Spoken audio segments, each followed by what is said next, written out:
Shalom, saudara-saudara sekalian, sahabat-sahabat Beji Nuru Channel. Pada saat ini kita kembali bertemu dalam sebuah pembahasan firman Tuhan dalam khotbah ekspositori. Dan saudara-saudara sekalian, sebelum kita membahas topik pada hari ini, mari kita berdoa sejenak. Tuhan Yesus yang baik, terima kasih berkat-Mu. Saat ini kami mau mendengarkan Engkau berbicara. Biarlah Engkau tolong kami agar kami memahami firman Tuhan. Terpujilah nama-Mu, dalam nama Yesus kami berdoa. Amin. Sekali lagi saya sapa sahabat-sahabat sekalian. Kiranya Tuhan memberkati kita semua dalam mendengarkan khotbah pada saat ini dengan judul direndahkan atau ditinggikan.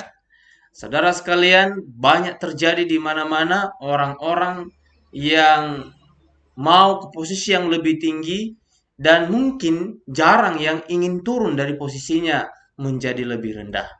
Namun saat ini, saudara sekalian, kita akan belajar bahwa ada seseorang yang akan ditinggikan dengan sendirinya dan akan diturunkan levelnya dengan sendirinya. Direndahkan atau ditinggikan. Di dalam diri manusia itu selalu ada namanya ingin menonjolkan diri. Siapapun itu pasti ada.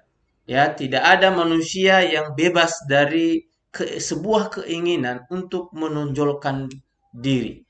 Namun saudara sekalian, sifat menonjolkan diri ini sering sekali muncul dalam diri saya pribadi dan mungkin juga pendengar Beijing Dulu Channel ini.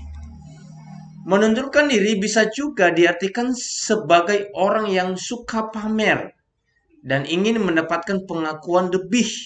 Jadi ini ya, ingin mendapatkan pengakuan lebih dari masyarakat sekitarnya, dari orang-orang sekitarnya, dari lingkungan sekitarnya. Jadi saya mau menjadi yang terdepan, saya mau menjadi nomor satu, saya mau melakukan ini, ya supaya orang-orang mengaku bahwa saya ini hebat, ya saya ini mampu dan lain sebagainya. Sifat menonjolkan diri berakhir dengan kesombongan itu sering sekali terjadi, ya.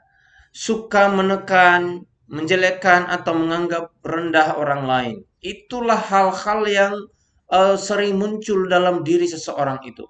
Padahal sebenarnya awalnya menonjolkan diri itu hanya ingin supaya dirinya dilihat oleh orang lain. Hanya ingin menunjukkan bahwa dia mampu melakukan itu.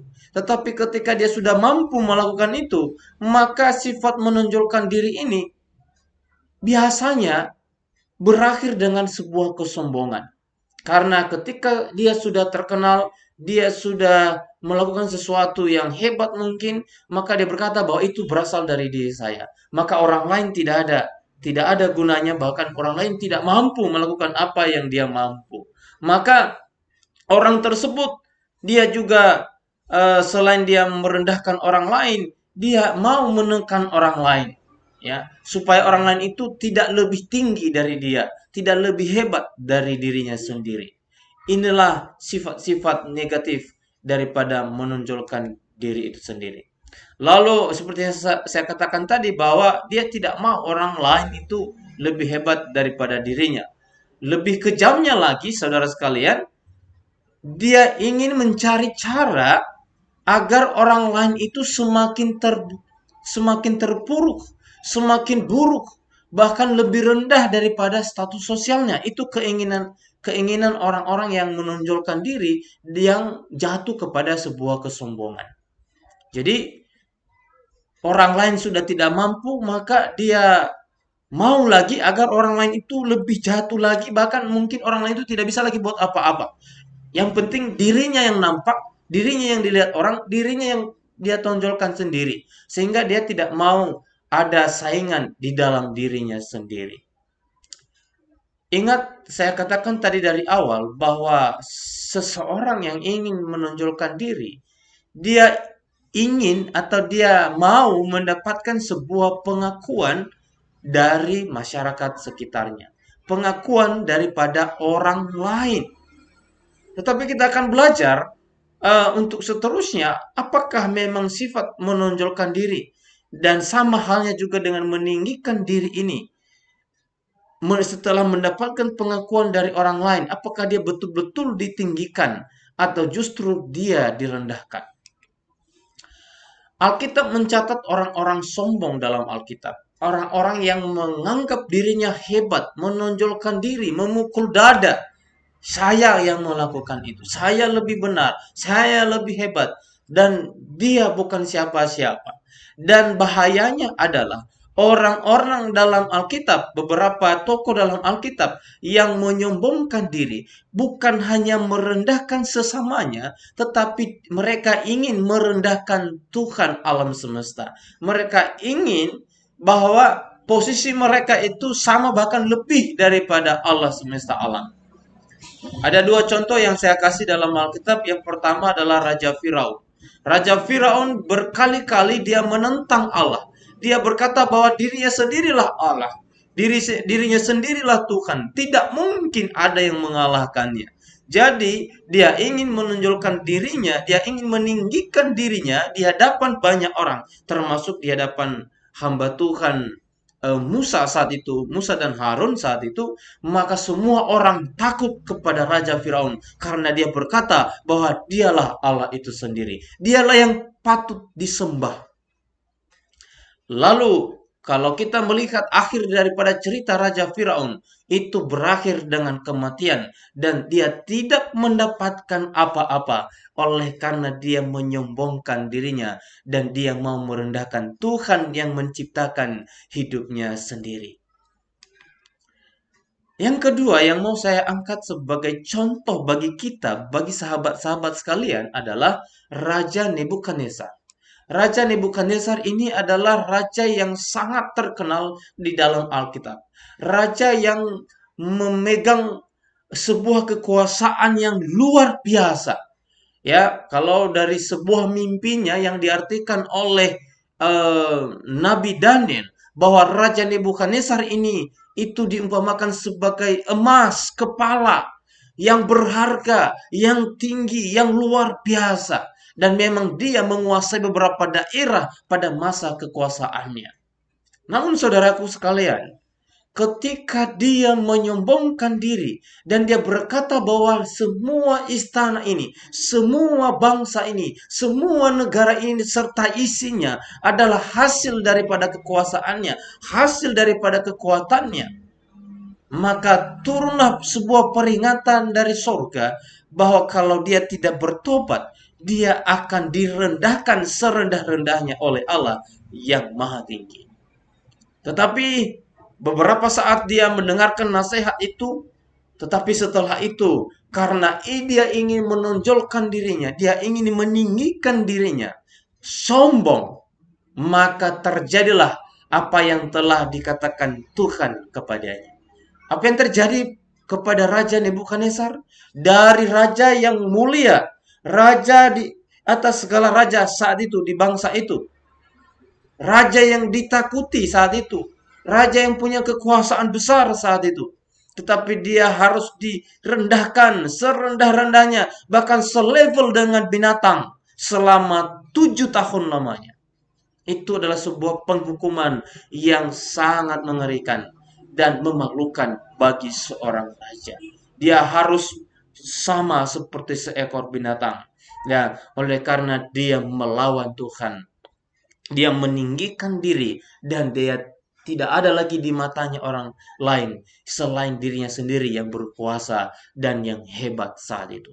Saudara sekalian, walaupun nanti setelah itu dipulihkan akal budinya dan Raja Nebukadnezar bertobat, tetapi kedua raja ini pernah menentang Tuhan dan pernah sombong ataupun mereka menyombongkan diri, meninggikan diri di hadapan Allah dan Tuhan merendahkan mereka serendah-rendahnya. Saudara sekalian, tidak ada ruang bagi orang yang sombong. Tidak ada ruang bagi orang yang menyombongkan diri. Mereka suatu saat cepat atau lambat, mereka akan direndahkan. Bukan saya, bukan orang lain, bukan sesama, tetapi Allah sendiri yang memegang kekuasaan dan kendali dalam kehidupan setiap umat manusia. Di manakah posisi saya dan di manakah posisi kita, sahabat-sahabat sekalian? Kita mau direndahkan atau kita mau ditinggikan? Sebaliknya, kita mau merendahkan diri atau kita mau meninggikan diri? Itu adalah pilihan. Ciri orang yang meninggikan diri atau sombong, orang yang sombong biasanya merasa bahwa dirinya layak tanpa memikirkan kekurangan dirinya sendiri. Ini yang menjadi masalah. Dia layak, dia berkata saya mampu, saya bisa, saya benar. Sementara di saat yang sama ketika dia meninggikan diri, ketika dia merasa layak, di saat yang sama sebenarnya dia sedang menutup mata rohaninya bahwa dia sesungguhnya orang yang tidak mampu, orang yang tidak bisa berbuat apa-apa, orang yang berdosa. Karena dia tidak pernah memikirkan kekurangan dirinya sendiri. Jadi saudara sekalian, lawan ataupun obat daripada kesombongan adalah kita harus memikirkan kekurangan diri kita sendiri. Kita harus paham bahwa kita ini manusia yang memiliki kekurangan di dalam diri kita sendiri. Ingin menjatuhkan orang lain, nah ini menjadi masalah.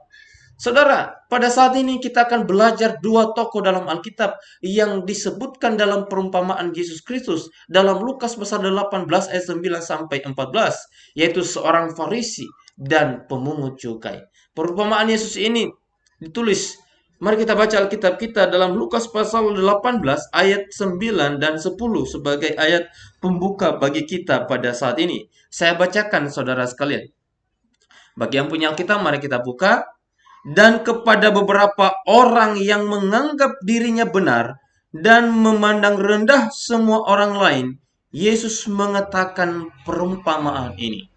Saudara, ini adalah perumpamaan yang diberikan khusus, pelajaran khusus bagi mereka yang menganggap dirinya benar dan memandang orang lain rendah. Jadi mari kita koreksi diri kita masing-masing, termasuk saya. Apakah saya sering merendahkan orang lain? Apakah saya sering menganggap bahwa diri saya ini benar? Karena ketika saya menganggap diri saya benar, maka otomatis saya juga akan menganggap orang lain itu rendah. Atau menganggap orang lain itu salah dan tidak benar di hadapan Allah. Ini adalah perkataan Yesus. Perumpamaan itu ayat yang ke-10. Ada dua orang pergi ke bait Allah untuk berdoa. Yang seorang adalah Farisi dan yang lain pemungut cukai. Dalam perumpamaan ini ada hal positif, saudara sekalian. Hal positifnya adalah apa? Dua orang, satu orang Farisi, yang lainnya adalah pemungut cukai. Dua-duanya mereka pergi ke rumah Allah atau ke bait Allah untuk apa? Untuk ibadah, untuk berdoa kepada Tuhan. Datang di rumah Allah atau datang ke bait Allah adalah hal yang baik, hal yang dianjurkan. Datang di rumah Allah untuk berdoa, itu adalah hal yang baik, hal yang dianjurkan. Dan kita mendorong semua orang untuk datang ke rumah Tuhan, berdoa, memohon belas kasihan Tuhan. Itu adalah kabar baik di dalam ayat yang ke-10 ini. Namun saudaraku, di balik kabar baik yang dituliskan dalam ayat yang ke-10 ini, orang Farisi dan pemungut cukai datang bersama-sama di hadapan Tuhan untuk berdoa. Mari kita lihat ayat yang ke-11. Sebelum ayat ke-11, seperti yang saya katakan tadi, kabar baiknya adalah mereka memiliki persamaan. Persamaannya, mereka pergi ke bait Allah, lalu mereka sama-sama untuk berdoa. Mereka sama-sama berdiri di hadapan Allah. Ini adalah kabar baik yang luar biasa, yang perlu kita tiru di antara kita yang mendengarkan firman ini. Namun di balik persamaan tadi, di balik kabar baik tadi, saudaraku, ada sebuah perbedaan yang bisa saja ini menjadi kabar buruk bagi sebagian orang. Ini akan menjadi kabar buruk bagi sebagian orang oleh karena ada perbedaan di antara kedua orang ini yang datang ke hadapan Allah untuk berdoa. Apa perbedaannya? Mari kita lihat ayat ke-11 sampai ayat ke-13 dikatakan demikian. Orang Farisi itu berdiri dan berdoa dalam hatinya begini. Jadi yang pertama ya yang dikatakan oleh Yesus Kristus adalah orang Farisi. Ya, orang Farisi berdiri dan berdoa dalam hatinya begini. Jadi ketika orang Farisi itu berdoa di hadapan Allah, maka di dalam hatinya dia berkata, "Ya Allah, aku mengucap syukur kepadamu karena aku tidak sama seperti orang lain." Lalu dia berikan sebuah penjabaran. Ya, kenapa dia bersyukur kepada Allah sampai kalimat ini, aku bersyukur kepada Allah, aku bersyukur kepadamu, maka itu juga adalah kalimat yang baik. Ini adalah kabar baik. Tetapi ketika dia melanjutkan sebuah kalimat ini, inilah yang akan menjadi kabar buruk bagi orang Farisi ini dan akan menjadi kabar buruk bagi sebagian orang yang mendengarkan firman ini jika tidak ada sebuah perubahan. Dan mudah-mudahan setelah ini akan ada perubahan bagi kita masing-masing. Kenapa? Orang Farisi ini berkata, karena aku, dia tunjuk dirinya, karena aku tidak sama seperti semua orang lain. Nah, ini adalah sebuah pernyataan yang begitu berani.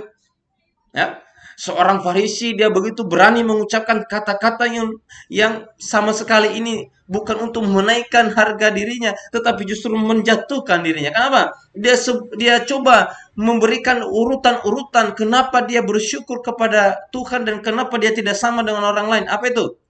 Dia katakan bahwa dirinya bukan perampok, bukan orang lalim, bukan pezina, dan bukan juga seperti pemungut cukai ini. Pemungut cukai ini siapa? Yang tadi, temannya tadi.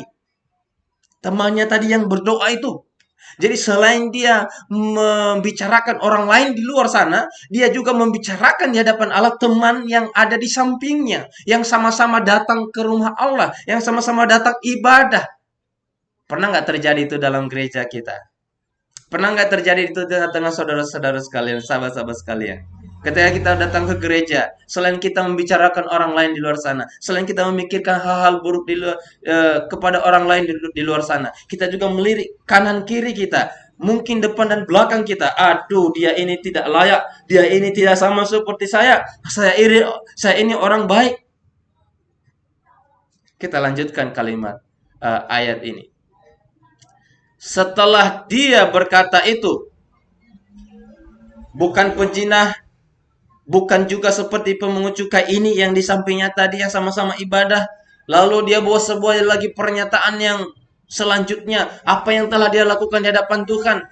Yaitu dia berkata, aku berpuasa 2 kali seminggu. Aku memberikan persepuluhan dari segala penghasilanku. Saudaraku sekalian, orang Farisi ini, dia coba menjelaskan kepada Tuhan apa yang telah dia lakukan.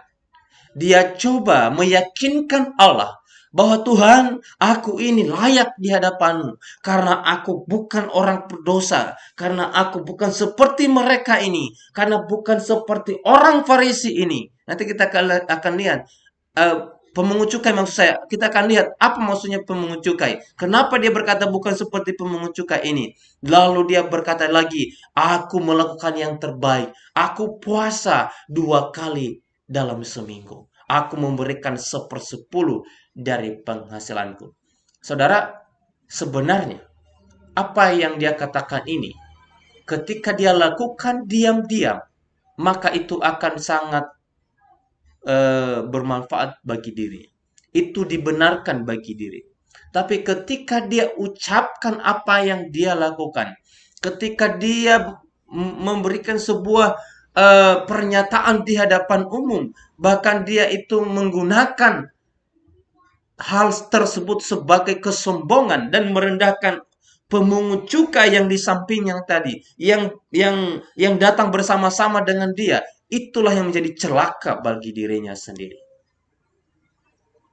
Tidak ada yang salah dengan memberikan perpuluhan. Tidak ada yang salah dengan berpuasa 2 kali seminggu. Tetapi ketika dia menggunakan hal itu menjadi sebuah kesombongan untuk merendahkan orang lain, dan dia menggunakan hal itu untuk meyakinkan Tuhan bahwa dia layak di hadapan Tuhan, itulah yang akan mendatangkan sebuah kecelakaan bagi dirinya sendiri. Mari kita lihat ayat yang selanjutnya. Inilah yang membedakan antara keduanya. Sama-sama datang ke rumah ibadah, sama-sama berdoa. Tetapi pemungut cukai, saudaraku, dia berdiri jauh-jauh. Kalau tadi orang Farisi dia menghadap Allah dengan gagah berani, dengan luar biasa, dengan daftar kebaikan yang dia lakukan, dengan daftar dosa orang lain yang dia sudah susun. Tetapi pemungut cukai, dia berdiri jauh-jauh. Bahkan ia tidak berani menengadah ke langit. Dia tidak sanggup memandang ke atas. Melainkan ia memukul dirinya dan berkata, "Ya Allah, kasihanilah aku, orang berdosa ini." Itu adalah sebuah doa yang diucapkan oleh seorang pemungut cukai. Dia berkata kepada Tuhan, "Aku ini bukan siapa-siapa. Aku datang di hadapan-Mu untuk berdoa. Aku memohon belas kasihan-Mu." Jadi, saudaraku sekalian, seperti yang saya katakan di atas tadi, bahwa orang yang ingin meninggikan diri, orang yang sombong, dia tidak punya waktu untuk mengoreksi dirinya. Dia tidak punya waktu untuk melihat kekurangan-kekurangan, bahkan kesalahan yang dia lakukan sendiri.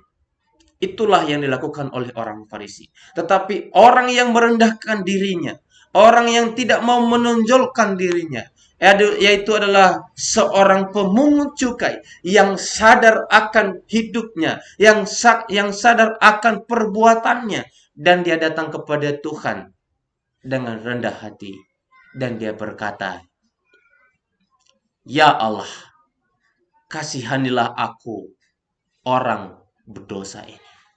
Saudara sekalian yang dikasihi oleh Tuhan, apakah ini sering terjadi di dalam kehidupan kita? Mungkin kita sama-sama orang Kristen, mungkin kita satu iman, mungkin kita satu bangku di dalam gereja, mungkin kita sama-sama rajin datang ke gereja, sama-sama rajin untuk ibadah. Pertanyaannya adalah, di manakah posisi kita? Ketika kita melangkah datang di hadapan Allah, apakah kita fokus kepada Allah dan fokus terhadap diri kita yang berdosa ini? Atau justru kita datang ke gereja hanya untuk melihat kesalahan-kesalahan orang lain? Kalau hanya itu tujuan kita, saya katakan hari ini bahwa kita sama dengan orang Farisi ini, yang pada akhirnya dia direndahkan dan dia tidak mendapatkan apa-apa di dalam kehidupan. Tetapi orang yang merendahkan dirinya akan ditinggikan. Nanti kita akan lihat ayatnya. Mari kita, saudara sekalian, di dalam gereja, di dalam komunitas kita, mari kita koreksi hidup kita terlebih dahulu. Mari kita benahi hidup kita terlebih dahulu. Dan ketika kita sudah benahi hidup kita terlebih dahulu, maka kita bukan merendahkan orang lain melakukan kesalahan, tetapi kita dimampukan untuk menolong orang yang masih dalam kesalahan atau yang ada kekurangannya, supaya dia naik level, bukan justru kita rendahkan serendah-rendahnya. Saudara, ini adalah sebuah pesan penting bagi saya dan bagi sahabat-sahabat sekalian yang mendengarkan khotbah ini. Menyadari kesalahan sendiri jauh lebih penting daripada menunjukkan kesalahan orang lain. Menyadari adanya kekurangan diri sendiri jauh lebih penting daripada mengumbar kekurangan orang lain. Sekali lagi saya baca. Menyadari kesalahan sendiri jauh lebih penting daripada menunjukkan kesalahan orang lain. Menyadari adanya kekurangan diri sendiri jauh lebih penting daripada mengumbar kekurangan orang lain. Ada sebuah tulisan pena inspirasi Dalam buku Kebahagiaan Sejati halaman 26 berkata demikian. Orang berdosa mengalami satu perasaan takut untuk menghadap dalam kesalahan dan ketidaksuciannya sendiri di hadapan Allah yang menyelidiki hati manusia. Dia memandang kasih Allah, keindahan dan kegembiraan kesucian. Dia ingin disucikan dan dipulihkan dalam hubungan dengan sorga. Inilah yang dilakukan oleh pemungut cukai tadi. Nah, saudara, sebelum kita lanjut daripada kutipan ini, saya perlu beritahukan bahwa sesungguhnya orang Farisi dan pemungut cukai di hadapan Allah adalah sama derajatnya. Mereka adalah sama-sama orang berdosa. Orang Farisi adalah juga orang berdosa. Pemungut cukai juga adalah orang berdosa. Jadi tidak ada sebenarnya yang lebih hebat di antara keduanya. Tidak ada yang lebih suci di antara keduanya. Mereka sama-sama orang berdosa dan perlu dan butuh, sangat butuh keselamatan daripada Yesus Kristus. Tapi oleh karena kesombongan, oleh karena menonjolkan diri, ingin merendahkan orang lain, maka itulah yang membedakan keduanya. Sehingga tidak semua atau tidak dua-duanya mendapatkan kasih karunia daripada Tuhan. Yang satu tidak mendapatkan apa-apa, yang satu mendapatkan kasih karunia daripada surga. Kenapa? Karena keinginan hatinya ingin disucikan dan dipulihkan dalam hubungan dengan surga. Itulah hati orang yang mau mendapatkan belas kasihan daripada Tuhan. Inilah pernyataan Yesus. Dalam Lukas 18 ayat 14 berkata demikian. Aku berkata kepadamu, orang ini pulang ke rumahnya sebagai orang yang dibenarkan Allah. Siapa itu? Itu adalah pemungut cukai tadi. Pemungut cukai yang berdosa itu, yang merasakan bahwa dia bukan siapa-siapa, tetapi dia datang kepada Tuhan dengan kerendahan hati. Dia memohonkan belas kasihan Tuhan. Maka Tuhan berkata kepadanya, orang ini pulang ke rumahnya sebagai orang yang dibenarkan Allah. Dan orang lain itu, yaitu orang Farisi tadi, tidak. Sebab barang siapa meninggikan diri, ia akan direndahkan. Dan barang siapa merendahkan diri, ia akan ditinggikan. Saya baca sekali lagi kalimat bagian yang kedua. Mari kita perhatikan bersama-sama. Sebab barang siapa meninggikan diri, ia akan direndahkan. Dan barang siapa merendahkan diri, ia akan ditinggikan. Ini adalah pernyataan Yesus sendiri. Saudaraku yang kekasih, mari kita merendahkan diri di hadapan Allah. Mari kita membantu orang lain tanpa merendahkan mereka. Mari kita koreksi kehidupan kita. Karena orang-orang yang mengoreksi dirinya, orang-orang yang sadar akan hidupnya, yang membutuhkan juru selamat, itulah yang dibenarkan di hadapan Allah. Sekali lagi, Kebahagiaan Sejati halaman 33 berkata, pemungut cukai yang berdoa kepada Tuhan, ya Allah, kasihanilah aku orang berdosa ini. Menganggap dirinya sendiri sebagai orang yang jahat dan orang lain memandangnya demikian. Namun dia merasakan keperluannya dan dengan beban kesalahannya yang memalukannya, dia menghadap Tuhan memohon kemurahannya. Berikutnya adalah hatinya telah terbuka bagi Roh Allah untuk melakukan pekerjaan kemurahan itu, serta membebaskan dia dari kuasa dosa.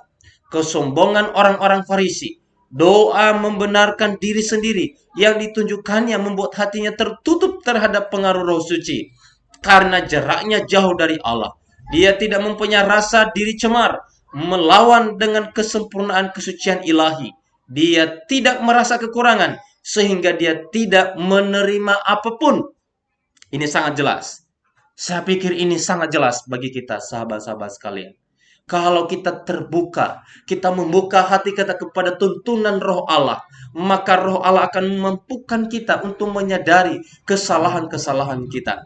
Tetapi kalau kita melakukan seperti orang Farisi tadi, karena kesombongan tadi, kita membenarkan diri kita sendiri. Dikatakan di sini, bahwa sebenarnya kita sedang memiliki jarak yang jauh dari Allah. Karena kita tidak punya rasa kekurangan. Kita tidak menyadari ada yang salah di dalam diri kita. Sehingga kalimat terakhir dikatakan, sehingga dia, yaitu orang-orang Farisi tadi, tidak menerima apapun. Saya percaya bahwa kita semua, kita mau dituntun oleh Roh Allah. Saudara sekalian, sahabat-sahabat Bejinduru Channel, mari kita lihat kesimpulan berikut ini. Mari kita mengejar apapun yang kita mau, tanpa merugikan atau meremehkan orang lain. Sebab kita tidak punya kuasa untuk merendahkan orang lain demi kepentingan diri kita, jika itu ada kepentingan diri kita. Lalu, jangan kita menyombongkan diri dengan apa yang sudah kita lakukan, tetapi lakukanlah itu dengan rendah hati di hadapan Tuhan. Apapun kebaikan yang Anda lakukan, lakukanlah itu seolah-olah bukan untuk manusia, tetapi untuk Tuhan. Maka kalau itu untuk Tuhan, saya, saudara sekalian, tidak perlu menyombongkan diri dengan apa yang sudah kita lakukan. Lalu yang ketiga adalah masing-masing kita diundang untuk menyadari kelemahan kita sendiri, bukan untuk mengumbar kesalahan orang lain. Mari kita lihat kesalahan diri kita sendiri, ya. Dan ketika kita melihat kesalahan orang lain, maka kita akan dimampukan untuk menolong mereka, untuk menyadarkan mereka, untuk mengangkat mereka, bukan justru kita menghakimi dan merendahkan mereka. Dan yang keempat adalah, jika kita merendahkan diri di hadapan Tuhan, maka Tuhan akan meninggikan dan membenarkan kita semua. Saya percaya bahwa kita yang menonton Bejinduru Channel ini akan diberkati Tuhan. Kita akan menjadi orang-orang yang rendah hati di hadapan Allah, sehingga kita mendapatkan sebuah kebenaran Kristus. Kita akan ditinggikan, kita akan dibenarkan, bukan dengan kebenaran kita sendiri, tetapi kebenaran Yesus Kristus itu sendiri yang akan membenarkan saya dan saudara sekalian. Ada amin? Puji Tuhan, pelajaran kita pada saat ini dalam khotbah ekspositori, kiranya itu akan memberkati sahabat-sahabat sekalian dimanapun kita berada. Kita berdoa. Bapa Surgawi, Allah kami yang baik, terpujilah namamu atas kebaikanmu, oleh karena engkau sangat baik dalam hidup kami. Tuhan, ampuni kami jika banyak dosa kesalahan yang kami lakukan. Oleh karena kami seringkali melihat kesalahan orang lain, tapi kami lupa terhadap kesalahan, kelemahan, kekurangan diri kami. Mulai saat ini Tuhan, kami mohon Roh Kudus-Mu menuntun kami, menolong kami agar kami menjadi orang-orang yang rendah hati, yang mau menyadari kesalahan kami dan menyerahkan hidup kami di dalam Tuhan, supaya Tuhan yang mengangkat kami, menolong kami, mengampuni kami, dan membenarkan kami. Terima kasih Tuhan, terpujilah namamu, berkati pemirsa yang menonton Bejinduru Channel ini, agar mereka juga menerima berkat yang sama. Terpujilah namamu, dalam nama Yesus kami telah berdoa. Amin. Terima kasih sahabat-sahabat sekalian. Jangan lupa untuk ditonton, jangan lupa untuk dibagikan kepada orang lain, di-subscribe, di-share, dan ditekan tanda loncengnya. Terima kasih atas kebaikan Anda. Tuhan Yesus memberkati kita semuanya. Amin.